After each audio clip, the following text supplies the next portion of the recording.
You're listening to Talkline with Zev Brenner, America's premier Jewish broadcast on the air since 1981. And now, here's your host. Welcome back to the program. I'm Zev Brenner. You can talk about Passover all year round because some people think about where am I going for the holiday. They plan 6 months. Some people plan a year in advance where they're going. And right now is who better person to talk about Passover and what's happening in Doni Schwartz. He has a site called Passover Listings where you can go and see Passover listings from around the world. Donnie, good to have you back again. How are things coming along? Thanks, Zev. Yeah, thanks for having us. Yeah, it's great. It's busy this year, especially in January. Things are picking up. Lots of people are, as you mentioned, looking for different Pesach programs around the world. So last year, 2 years ago, obviously, there was no Pesach programs anywhere. Last year, we saw some because of COVID. They did it with trepidations. Are we seeing more programs this year? Because I spoke to some operators that were afraid to open up this year, but yet I do see a lot of ads running. So what is the status for this Passover season? Yeah, like you said, I think, 2 years ago, 3 years ago, right, prior to COVID, there were, 120, 130 Pesach programs all around the world. Last year, I think there were only 30, Pesach programs, right, in the heart of, COVID. Now we're seeing a lot more reopen back up. We're seeing some consolidation amongst Pesach programs as well. Like what is the consolidation you're seeing? Two operators or three operators are getting together and joining forces? Yeah. So some operators are joining forces. Some operators are retiring, and then operators are taking over those properties, for example. But this year there's going to be 70, 80 plus Pesach programs all around the world, in Europe, in Mexico, in, United States, all around the United States. So it's going to be a really good year on the program side. And I think it's going to be a great year for travelers as well. I mean, we're seeing an influx of, Pesach travelers booking now and booking, last month. And a lot of these programs are, 80, 90% booked already, a lot 60, 70% booked in some cases, but most of them at this point in time are really, heading into a waiting list. Because I spoke to some operators, and these are more, further distance than from New York, and they said they're getting a lot of calls, but people are hesitant to put down a deposit. You're right. Yeah. I mean, it's a tough look. It's a tough nature. A lot of these programs are, they have to revise their contracts to include different, policies around COVID and refunds, which are great for the programs and also great for the travelers and customers as well. But I think, especially in December and January, now that, the New Year's has passed and the next big holiday is Pesach, people are putting deposits down and people are, booking. They want to go away. They've saved up all year round and they're ready to go. Like I told you, a lot of programs are filling up fast, and they're moving forward, with Which the programs do you find are becoming more popular this year that are filling up faster than others? Is it a location? Is it a particular program? Give us an idea. Yeah, a lot of programs in Mexico are filling up very quickly. Mexico is a hot, really popular destination this year. Florida is a very, big population this year, hot destination this year as well. I think, people want to go away. There's a lot of first timers as well, customers going away this year that have never been on a Pesach program that want to try it out. That's also very interesting. But there's a lot in Mexico that are filling up. Royal Passover is filling up. I think they're already full or about to be full. PGA in Florida, and there's a lot of others as well in Florida filling up very quickly as well. So it's important, for customers to understand to, put down the deposit if they're truly interested in going away. So that way they have a place to go for this Pesach. They don't have to cook, they don't have to clean, and they got everything taken care of for them. Are people still concerned about COVID? I mean, who isn't, right? I mean, I think it's still around. I think it'll be around forever. You got a new variant, but I think a lot of people, what we found, and I speak to hundreds of people a week around Pesach, right? Pesach programs and bookings. The genesis is that the vaccinations and so between the vaccinations on the people, of course, that they have, along with the still COVID precautions that many programs are putting in place, they do feel very comfortable about putting deposits down and going away for Pesach, right? I think a lot of people are in that COVID fatigue, Zev, right? They've had enough, right? And they're just ready to go. And to be honest with you, I mean, I know personally like 20, 30 people who have it. And, thank God, Baruch Hashem, I mean, it's just a little bit of a cold and they're getting over it, My sister had it, and she got over it. So I think it's going to be here, and people just have to figure out a way to, live with it and adopt and adapt. Does it make a difference if it's a United States program or overseas? Because if you go overseas, then if you get COVID, you have to quarantine, or you may not be allowed back in the United States. Is that affecting some of the programs outside this country? Yeah, absolutely. I mean, take a look at Israel. Israel's, restrictions, like they change every single day, in terms of who can be let in, can children be let in, can they not be let in? What would you need a PCR test? I mean, so it really varies by country. And my always recommendation to people is like, if you're going to Morocco or France or Italy or, whichever country in Europe, you always, look at the policies in terms of what's needed to get into the country and what's needed to get out of the country. But we're seeing a lot of people from America travel to Europe and vice versa. Would I say it's as many as we saw in the past? No, but we are seeing a handful that are, figuring things out, and the ways to go. I mean, so give us an idea of some of the hot spots that people around the world that people are gravitating to. I know Dubai was a flavor. Is Dubai a popular flavor this year for Passover? Morocco was hot. I know Italy. In fact, I think we're supposed to go to Sardinia with K Deluxe also. So, but is there any hot spots that you see a trend? Yeah, I think Italy is like a really, really big hotspot this year. People are really, attracting to Italy. I mean, there's a ton of programs in Italy. Number one, it's at a really nice, you mentioned Sardinia, Italy, with K Deluxe. You got, Kol Tuv in Italy, My Kosher Hotel, and a handful of Italy programs out there. So Italy is a big population. You got, like you said, there's Morocco, with Sarah Tours and others, right? There's Dubai, right, with a couple with programs there. Israel has a variety with Pesach Israel. Anybody who wants to book in Israel, they're afraid if they book now, they can get locked out. So I would suspect that much as people want to go to Israel, they may be afraid to commit. So they may be looking at other places to go. Yeah, that's true. But also remember, these programs are smart, and also they're accommodating, right? So they understand that if it is a governmental restriction, right, there are policies in place to refund and to give back, right? But to your point, it's more than just a refund. The problem is if I'm planning to go to Israel for Passover, for Pesach, and then I know a week beforehand or 2 weeks they have a new regulation, I can't go. I'm stuck. Right. So people may not want to take a chance of saying, hey, maybe I can get in. But, I think in the past 6 months, they've probably been less able to go. They've been able to go. Yeah. They changed the rules at the drop of a hat. Yeah. No, you're absolutely right. It's tough, when you don't really know, what the rules may be tomorrow, right? But that's why, you got to really it's the level of, I always say it's the level of risk that you want to take, with the knowledge that hopefully things will continue to improve and continue to open. And there's a lot of there's a lot of programs out there. There's programs in Panama this year, and Hawaii this year, and Costa Rica, Croatia with Vered Tour. So there's a lot of really wonderful programs out there with countries that have a little bit more lenient, travel restrictions. To your point, and people are doing their research, and that's where Passover Listings comes in, because we have the research and we have the reviews and we have people. Taking a look at the different options that they have all across the world with your fingertips. Doni Schwartz is our guest. Passover Listings. That's where you can find all the listings. Anything about Pesach, that's the place where to go. You can find information from around the world. So let's look. Some tour operators didn't open up this year. They were afraid.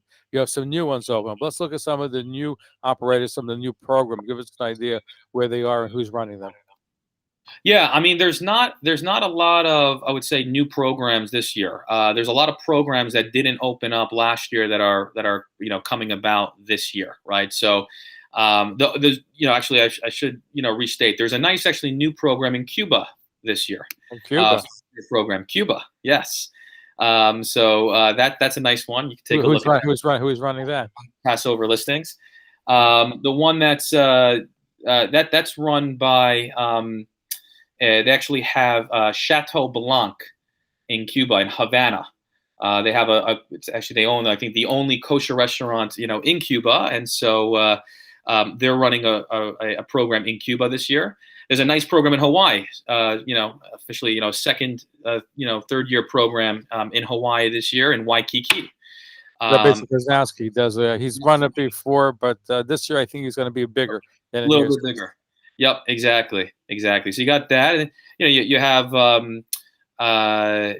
you have a couple new programs in Mexico as well, that are first, second year timers in Mexico as well. So you have a lot of different programs, different opportunities. There's a nice newish program in Flagstaff, Arizona this year as well, run by a nice Chabad family right out there as well. So we're seeing a lot of new ones, but we're also, I think this year is the comeback year, Zev, right? So we're seeing a lot of like programs finally coming back and really, growing, where really hurt them, the last couple of years, unfortunately. So Passover is later. Pesach is later this year because it's a leap year. So I would assume that probably some people may make the decision a little later on as opposed to now. Yeah, absolutely. People are making decisions later on, which is why a lot of the bookings are happening now and going to happen in January, February. Absolutely. Yeah. I mean, people are, they're still looking, there's still a lot of programs out there. And there's, I always say, Zev, I mean, Pesach, looking for a program, it's a daunting task. There's so many programs out there. You always want to know, the main things, right? How is the food, right? Because we're all, we all love our food, right? All love our food. So how's the food? How's the hotel? How's the programming, entertainment? How's the kashrut?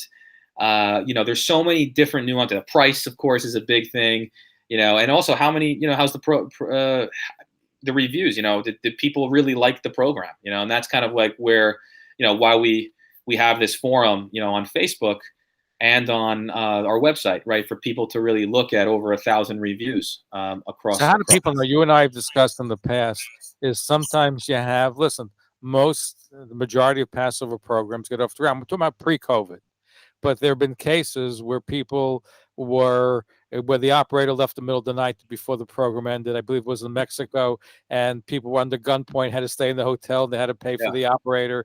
It was a crazy story. Or I heard they didn't have even matzahs Pesach night, in that particular program. And you have other horror stories. The majority are good, but how do you protect yourself from a program where it looks good on paper? You looked online, fantastic. It got great reviews. What kind of guarantee that you have that's going to take place? And should you go with a new program versus a program that's already been there because it's less of a chance with an established operator than with a brand new one? So you just hit the number one reason why we created PassoverListings.com and why we created Passover Program Reviews. It's exactly that reason, because of all these stories that you hear about exactly what you said. And there's not really one place for real people who've been on these programs for years, the last 20, 30 years, to talk about it, right? Our Facebook group, Passover Program Reviews, most active group out there, 8,000 people across the groups. And they're consistently talking about prior years, how the food is, right? So I think it's about asking people who've been on the program. That's the only way, right? Because when you talk to anybody else, everyone wants to tell you what they want to hear, right? You want to hear it from real people who've been on the program. That's the only way. And that's the real reason why, our site and our groups are so powerful for people, valuable, frankly, for people, because they actually get to hear from people firsthand, versus, frankly, myself or anybody else, right? No, it's good because people are concerned. Listen, but here's the thing, though, and I'm a veteran of Pesach programs. I've seen the best and I've seen the worst. But I remember one program in Miami. I was there one year. Yeah. Fantastic. Castle Beach Hotel. Fantastic. Food was superb. Everything went well. Yeah. The next year I came after the Sidarim, and as great it was the year before, that year was terrible because the owner, I think they served Seder night, like 1:00, they served the dinner. He hid inside. The guy running the program hid inside the kitchen. The police came. There were fights. The food was terrible in small portions too. So there's no guarantee. I mean, most of the time program operators are consistent, but there are times when they're not consistent. Yeah. There's no way of knowing from the past years. Yeah, I mean, look, I always say there's hints, right? Going on a first year program, which very well may be the best program ever, right? And they run a good ship, right? Programs that have been there for 20, 30 years, you have that consistency, right? And you have that's kind of like getting um, a well established car, right? If you have a really good model, right, you're always going to know it's not going to break down on you. Right. So if this, again, the programs that have been there for a while, that have a good track record, you can trust them, right? You know what to expect for the most part, right? But to your point, there's really no guarantee. Can 1 year change from the next? Absolutely, especially with what we're dealing with right now. But I always tell people, there's people love different types of programs. A lot of people, Zev, actually like to try out new programs, right, out there as well. Is they want to see what's out there. They want to experience. If you go, sometimes if you go to the same program year in, year out, which is some great. people like going every year, some people like variety. Exactly. So I can understand that. What about the Catskills? Are they enjoying a resurgence this year? The Catskills in New York? Correct. Yes. Yeah. Oh yeah. There's a ton of really nice programs in the Catskills. I mean, run by Destination 613. Yossi Zablocki. There's one FFH. Is running a program as well, a nice program in the Catskills, and there's a variety. There's Pesach with Bordeaux.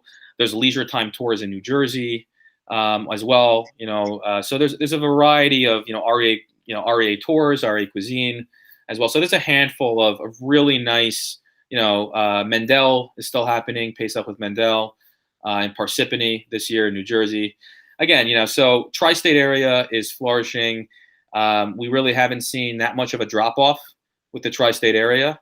And they're all local. If you don't want to fly in a plane, you're going to go local. Yeah, local, affordable, good price, for what they have to offer. And it's a really, nice opportunity for people to still get out of their house, not have to clean, but stay a little bit more local. And if people want to travel, they can travel, down to Florida. Best place I ever went on Yeah. was on a cruise. Left from Manhattan, didn't have to fly.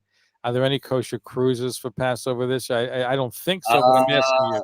So, I don't know how much I can say about this, but there is looking like there will be I think the first ever